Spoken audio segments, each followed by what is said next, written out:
आज मुंबईला राष्ट्रवादी काँग्रेस पक्ष शरदचंद्र पवार या आमच्या पक्षाच्या माध्यमातून ओबीसी विभागाची बैठक झाली। लवकरच विधानसभा निवडणुका आहेत आणि विधानसभा निवडणुकांसाठी महाराष्ट्रातल्या कानाकोपऱ्यामध्ये हा जो ओबीसी असेल, एससी असेल, एसटी असेल, विजेएनटी असेल, भटके विमुक्त असतील, अल्पसंख्याक असेल, या सर्व समाजाला एकत्र करून त्यांचे एकमूठ बांधण्याचा कार्यक्रम त्या ठिकाणी आपण हातामध्ये घेतलेला आहे। आणि ओबीसी विभागाच्या माध्यमातून शिव फुले शाहू आंबेडकरांची वारी गावाच्या पारी अशा प्रकारच्या कार्यक्रमाच्या माध्यमातून आज त्या ठिकाणी आमची बैठक झाली। वक्त्यांची निवड झालेली आहे। साधारणतः 20 वक्ते गावागावामध्ये जाऊन शिव फुले शाहू आंबेडकरांचे विचार, आदरणीय पवारसाहेबांचं महाराष्ट्रासाठी असलेले योगदान आणि महाराष्ट्रामध्ये ज्या पद्धतीने एक दुसऱ्याला गाडण्याची भाषा सुरू आहे, याच्यामध्ये महाराष्ट्रामध्ये छत्रपती शिवरायांचे जे विचार होते, त्या ठिकाणी फुले शाहू आंबेडकरांचे जे विचार होते ते टिकवण्याची एक भूमिका आपण घेतली आहे। आणि म्हणूनच या माध्यमातून सामाजिक ऐक्य टिकवण्याच्या माध्यमातून एक चांगली भूमिका आज या सर्व वक्त्यांच्या माध्यमातून घेण्यात आली आणि लवकरच हे वक्ते महाराष्ट्रातल्या गावागावामध्ये कानाकोपऱ्यामध्ये जाऊन हे विचार पोचवण्याचं काम करतील।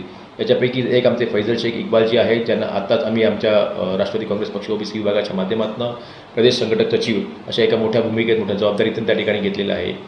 संभाजीनगरमधून ते येतात आणि संभाजीनगरमध्ये असलेले आमचे जे मायनॉरिटीची लोक आहेत, आमचे जे ओबीसी असतील, आमचे जे एससी असतील, एसटी असतील, या सगळ्यांना एकत्रित घेण्याचं काम फैजलबाईंच्या माध्यमातून होईल अशी आम्हाला अपेक्षा आहे, विश्वास आहे।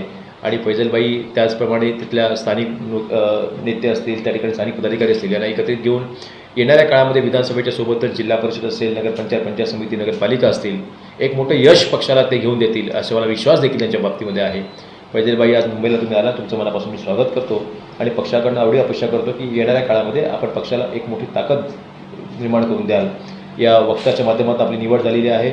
शिव फुले शाहू आंबेडकरांचे विचार एक माझा मायनॉरिटीचा भाऊ घेऊन जातो गावागावामध्ये, याचं मला कौतुक आहे। ते विश्वास आणि ती विश्वासार्हता तुम्ही कायम ठेवाल अशी त्या ठिकाणी मी आशा बाळगतो। धन्यवाद। औज़ु बिल्लाहि मिनश शैतानिर रजीम, बिस्मिल्लाहिर रहमानिर रहीम। अस्सलाम वालेकुम रहमतुल्लाहि व बरकातहू। जय शाहू, जय हिंद, जय महाराष्ट्र।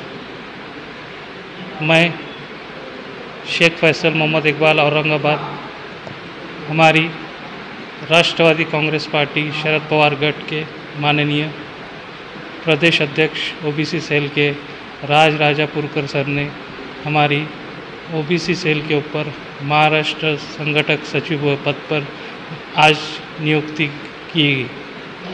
हमारी नियुक्ति ये मुंबई के प्रदेश अध्यक्ष कार्यालय में की गई, जिसके चलते हम उनका शुक्रिया अदा करते हैं और जितनी उन्होंने हमारे पे विश्वास किया है उससे उस उम्मीद से ज़्यादा हम राष्ट्रवादी कांग्रेस पार्टी शरद पवार गट ओबीसी सेल में अपना हिम्मत से काम करेंगे और ज़्यादा से ज़्यादा पार्टी का प्रचार प्रसार करके ज़्यादा से ज़्यादा शरद पवार गट साहब के उम्मीदवारों को जिताने की कोशिश करेंगे। वीडियो देखने के लिए धन्यवाद। लाइक करें, शेयर करें और हमारे चैनल खास स्टार टाइम्स को सब्सक्राइब करें तथा रोज नए अपडेट्स के लिए बेल आइकॉन को प्रेस करना ना भूलें। साथ ही देश और दुनिया की ताज़ा तरीन और स्थानिक खबरों के लिए हमारे वेबसाइट www.khastartimes.com पर विजिट करें। धन्यवाद।